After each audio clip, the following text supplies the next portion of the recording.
on this windy night, we have a sleeping mirror who seems to be a very good boy. He seems to be sleeping through this howling wind, along with a moo who just awoke.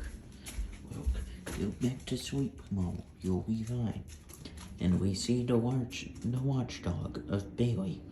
A Bailey stand by to protect the Moo and the Mur. But Moo just head back to sleep.